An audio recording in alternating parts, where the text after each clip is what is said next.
Today's talk title is called Strength, and we're looking at strength in the way of the divine masculine, that aspect of God that is whole, complete, and perfect, and ever available for each and every one of us. Now, I would love to say that it's because strength reminds me of my dad. And if I did say that, it would be true, because he was extremely strong and strong-willed and opinionated and a jack of all trades. He had strengths in every area known. But if I said that I get my strength from my dad, that would be true and not true, very much like I think a lot of statements are. True and not true, because I get my strength from my mom also, and it's a different kind of strength. It's an inner strength. All of the strengths come from one source, one life, one experience of that which we are having right now. So according to the dictionary, the word strength means the state or quality of being physically strong. That is not the strength that we're talking about today, although that also probably plays a part in it, yes? Because when we are feeling physically strong, we are probably exercising and keeping ourselves fit. Maybe not eating too many donuts, right? Although I bet there could be people in this world who eat donuts every single day and are still physically strong, and probably also have that inner strength that we're talking about. If you scroll down in Merriam-Webster, you will notice that there are many, many definitions for the word strength. And so, of course, as always, I picked my personal favorite. And my personal favorite is, David will share his personal favorite in a few moments also. My personal favorite is degree of intensity of a feeling or belief. Our strength is a degree of intensity of a feeling or belief. Now, I think that one is my favorite because for me, and granted we all think a little differently, for me, the science of mind, Ernest Holmes talks about that. It isn't just saying, I want my knee to be healed. I don't have any knee problems, that's why I'm using that one. I want my knee to be healed, and it appears, because that isn't the way it works. It is the belief that the knee is already whole, complete, and perfect, and then doing what's necessary and connecting to that inner strength that knows and believes that that knee is already whole, complete, and perfect until it demonstrates. And that lies in, for me, the strength and the degree of intensity. I may not be alone here. Have any of you ever had a moment where I call it a God moment, where you're practicing something like, my knee is whole, complete, and perfect. And you're like, yeah, right. Inside, my knee is whole, complete, and perfect. Okay, say whatever you want to say. My knee is whole, complete, and perfect. My knee is whole, complete, and perfect. Until you've said it so many times that all of a sudden you go, wow, you know what? It is. It is whole, complete, and perfect. Anybody else had that experience? I hope so, because it's an incredible moment where you realize your power. Now, it may be that the knee is not feeling any pain in that moment, and it also may be that the knee still does feel the pain, but it doesn't feel quite as intense because you know what's back of it. You know that spirit, that perfect life, wholeness is back of it. And when we know that so completely, that feeling is intense and it connects us to that belief, that for me is inner strength. In Science of Mind, we talk about a mental strength. A mental strength. And I love this mantra. Listen carefully because I'm going to ask you to say it with me.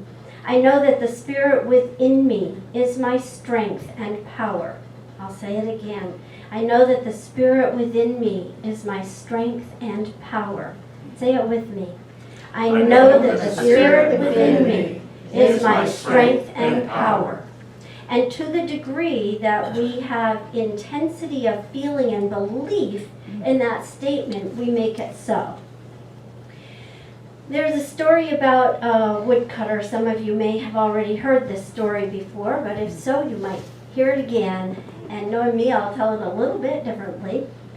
So there was a young man who needed to work, and he didn't have a job, and all he had was an axe that his father had left him. And he was an enormous man. He had a lot of physical strength. And so he decided that he was going to take his axe down to the sawmill and see if he could get a job.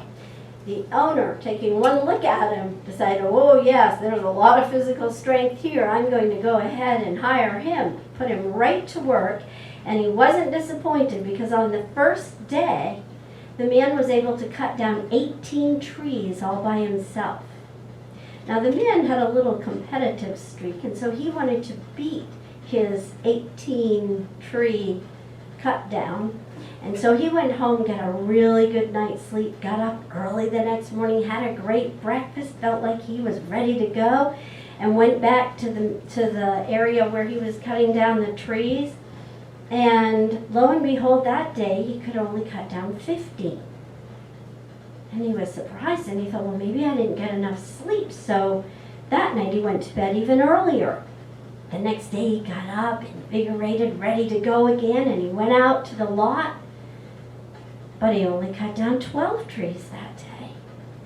And he was really disappointed in himself, this competitive nature. He wanted to do even better and better each day and impress everyone. So he went home and tried again, and he tried all week long. And each day it was a few less trees and a few less trees. So he decided to give up. Anyone relate to that? I'm not doing as good as I want to at this, so I'm going to just give up. So he went to his boss, and he had called his boss the wise one. And when he went to him, he said, well, I'm not doing that well at this job, so I think I need to just quit. And his boss said to him, really? You're not doing too well? Well, let me ask you just one question before you resign. And he said, what's that? And he said, when did you last file down your saw? What's that word for that? Sharpen your saw, sharpen your axe. And the guy said, oh, I haven't done that. And he said, well, that's what you need to do. You need to sharpen your axe. And so the guy went out, sharpened his axe, and sure enough, he started cutting down as many trees a day as he had wanted, and he was happy. But he hadn't realized a piece in what he had to do, and that was to sharpen his axe. And I think that's what happens for us. So as you look at your own life and think about your own life, what is it that you need to sharpen? It's probably not an axe, although it could be. But what is it in your life that needs to sharpen? And how do we get there? And that answer, I don't know what the first answer is for you, but I always know what the second answer is. The second answer is always turn within. Turn within to that inner strength that each and every one of us has. Turn within and spend time in the quiet to allow the answer to flow from you about what it is that you could do to sharpen your axe. And sometimes it's not a doing, right? Sometimes it's just a changing of the way we're thinking. Sometimes that stinking thinking just needs a shift. And Deborah said we're not talking about physical strength here.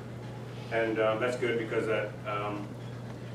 I don't think Deborah's maybe the most strong physical person that I know. But spiritually, she's sweet and petite and delicate and dainty. But she is one of the strongest people I know. Wow. She is one of the strongest people I know spiritually, and sticking to her convictions and being honest to herself and looking within. Spiritual practice is a very powerful spiritual tool, and we need to sharpen that tool once in a while to be able to see ourselves more clearly. And there's something I admire in her ability to do that. And when she has her challenges, she comes to me and we talk about it, and that's her sharpening her tool to be able to see herself more clearly and see within more clearly. Moral or spiritual or mental strength is about standing in one's truth in the face of opposition or conflict or challenge. It's not about forcing our values and strengths and opinions on others. There are a lot of religious organizations around us who kind of browbeat us with their opinions and their ideas and how they think life should be and how we should practice. But that is not ours to do. What is ours to do is what we find within, as Deborah said, going in and looking within and finding our truth. Strength is a moral fortitude. It's not a force. Our moral compass is something that we rely on, that we find within us. And if you haven't found that within yourself, you need to look. If you don't know where you're going, it's because you haven't looked inside. It's not because you haven't found this space outside of yourself. It's because you haven't found the space within yourself to know which direction to go. How confident and strong are you about your beliefs, your faith?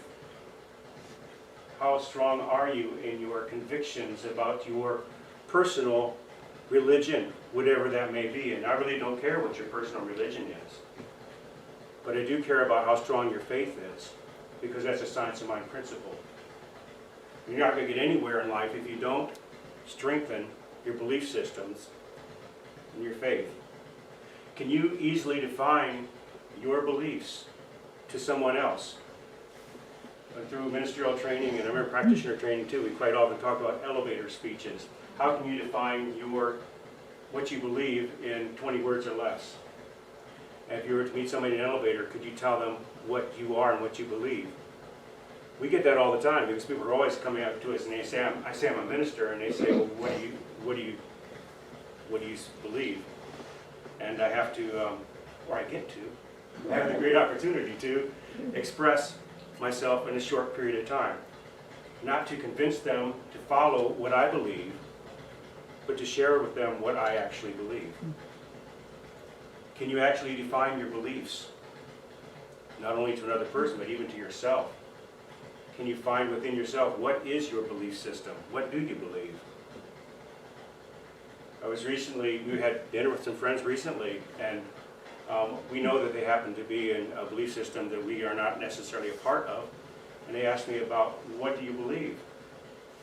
And not wanting to offend them, according to what their strong beliefs are, I said very carefully what our beliefs are, and I tried to find ways in which we agree with, where we have commonalities with them. And through the conversation, I found them nodding their heads in agreement. And I thought, well, this is good. This is good. Can you actually define your beliefs in a way that honors the beliefs of others? What is your personal religion?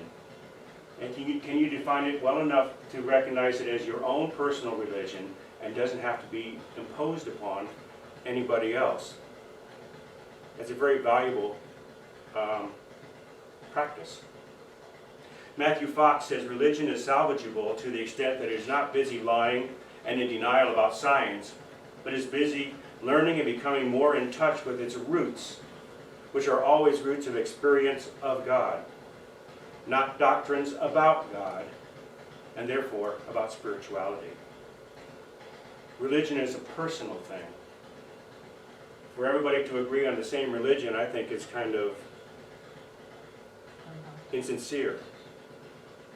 For us to find, through all religions and through all possible, the infinite realm possibilities, to determine what is mine, I think is very strong. We don't always find that easy to do. And we quite often find opposition in our beliefs because other people don't believe the same as we do. Nelson Mandela says, "Do not judge me by my success, judge me by how many times I fell down and got back up again." How many times have I stood my ground, not against others, but stood my ground to uphold myself and my own beliefs, my own standards, my own values.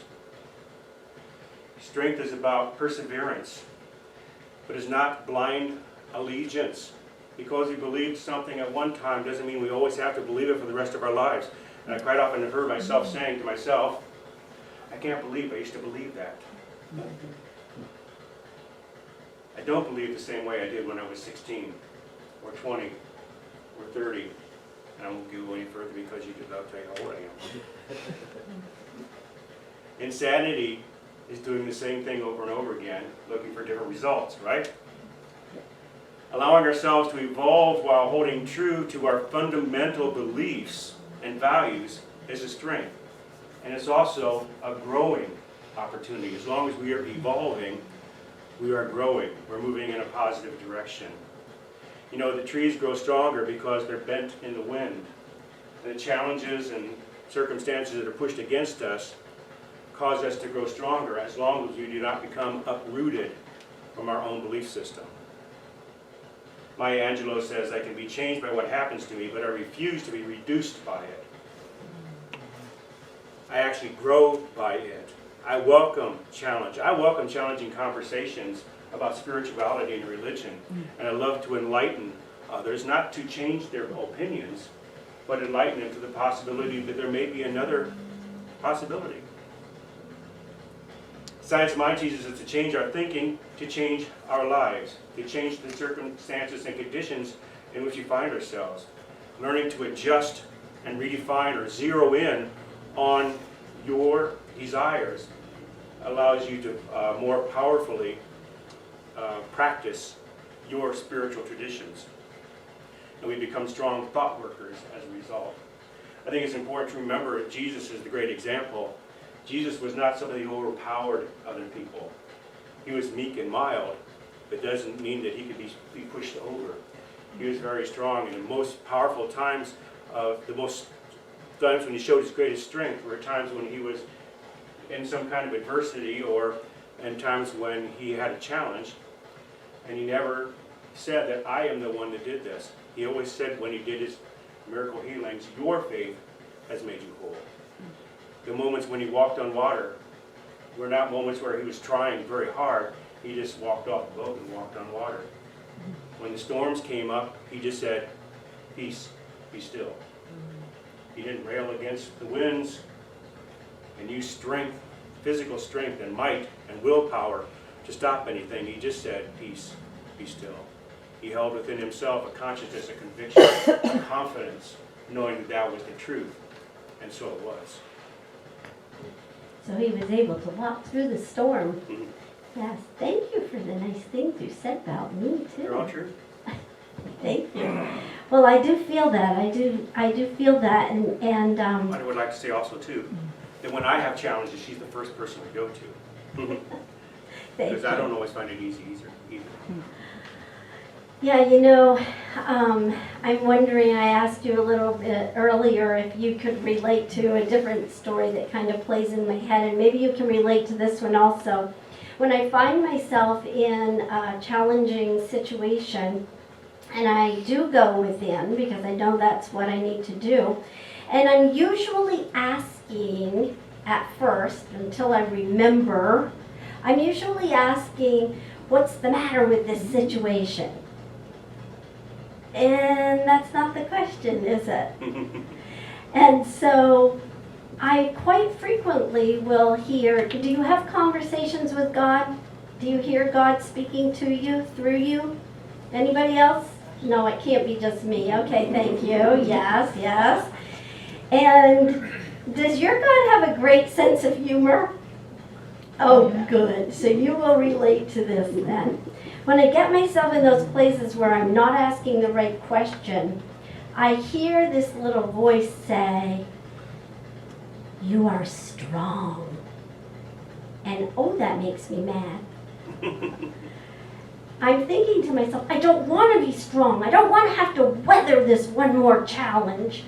I just want it to be peaceful. And I can hear laughter.